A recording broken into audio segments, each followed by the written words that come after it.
it doesn't always work that way. In fact, it seldom works that way. The reality is it's all about who you know and how well you know them or who you're related to. And that's disturbing. But that's real. And you have to come to grips with that if you're working for somebody else. But if you're not, it doesn't matter, does it? You can be the one hiring your boys, right? You can, but you won't do it that way. You'll get the good people and you'll be fair. But you just have to recognize that that's real, and that happens across the board. So, take my word for that. What were some of the encounters you faced? Over where? If you're not standing, how am I supposed to know where you are? Okay, go ahead. What were some of the encounters you faced getting What's some of the towards your career? Just like the setbacks you faced. The setbacks you faced. Setbacks. Some of the setbacks I faced. That you faced. You know what? You're talking about what? Like the career didn't go? Yeah. I can't say that I've really been, set back in any way. My career has pretty much moved in this direction, and I'm very, very thankful for that. So, along the way, there are people who get jobs who don't deserve them, and that happens. That would be typical not just of myself but of other people. You see that sort of thing happening on the periphery. So I would like to know what are your views for Hurricane Katrina incident? what about it? Hurricane Katrina? Did you cover it, and if you did, what were your views on it? I covered it from here, from New York. Katrina's been well documented. It just wasn't handled right. Everyone knows that. I don't think anyone can say otherwise. Who can say otherwise? So it's a national disgrace in many people's opinions to this day. So pretty straightforward. Who else has a mic? I do. Good afternoon. Could you speak How we to... doing? One more? Mr. President? Okay. Yes, ma'am. Hi, thank you. Could you speak to your opinion on the perceived decline of journalistic integrity? Perceived by who? Well, there was some reporters who, New York Times reporter comes to mind, who was just fabricating facts, and also you spoke about how media seems to be turning more towards television and the internet, and all of these pseudo-news programs who are glorifying entertainment and not real news reporting. So do you find that that's a trend that needs to be stopped? And if so, what can be done by that? Is the industry looking at, is the professional looking at ways of stemming that? Yeah, that's not a simple question. There's many parts and many elements to it. The underlying sort of premise of your question is journalism is in decline in some perception.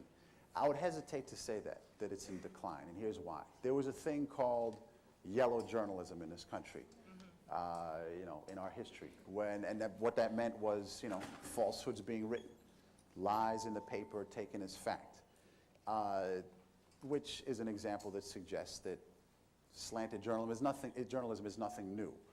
I think it's always been around to some extent, and it always will be. Right now, I think the most sort of striking part of this whole thing is that journalism is a business. It's part of a business. Newspapers are a business, and they need to survive, and they're doing what they can to survive. Television is a business, and it needs to survive. So you see, in the case of stuff that's, sensationalized, a lot of that is desperate. A lot of that is to keep viewers, is to keep readers. The guy who fabricated stories some years ago, he was a little, he was a little whatever. He had his own issues that he was dealing with. He's not symptomatic. He's not emblematic of what goes on in the media. He was one guy. That's a rare thing. But it happens. Like any other business, there are terrible people or terrible practitioners who need to be taken out.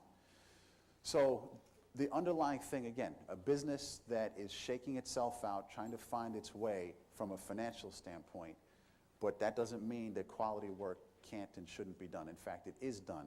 And I think we need to save newspapers in this country. We need them because they have more resources than a lot of other media, and they dig up stories like Abu Ghraib and Walter Reed Medical Center, that whole scandal that happened down there. They dig up a lot of that stuff. Television does too, maybe not as much as newspapers. But we need to save them. It's vital in a democracy. So, are you stepping in? Go ahead. We have one more? What advice do you have for young quote-unquote minorities who do not exercise their right to vote, and who's your favorite candidate right now? She wants to know my advice to I hate that word, man. I know, me too. That's why. People of color? People of color? People of color. In terms of voting? Yes. If you don't vote, shame on you.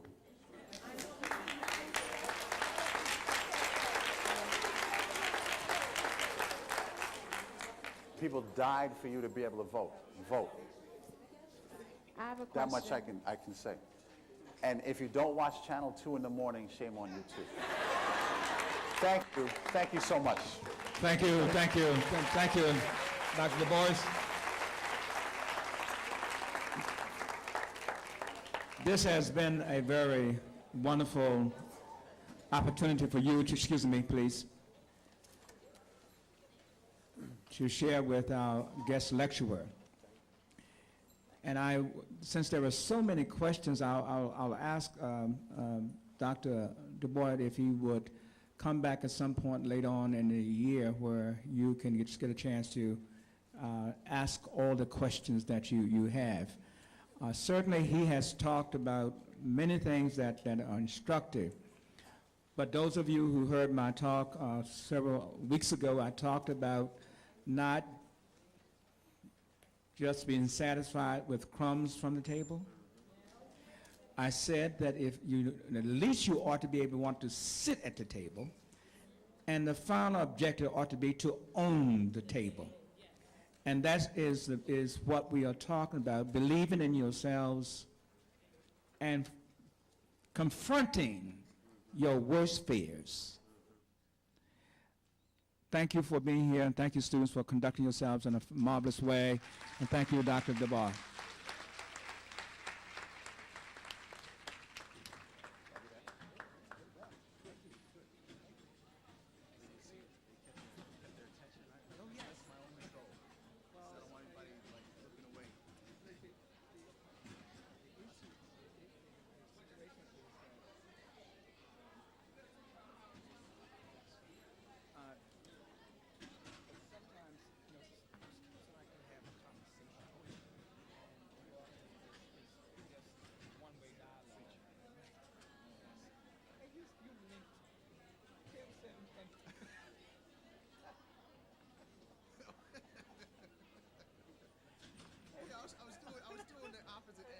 I told Jeff said sometimes you can't distinguish between the two.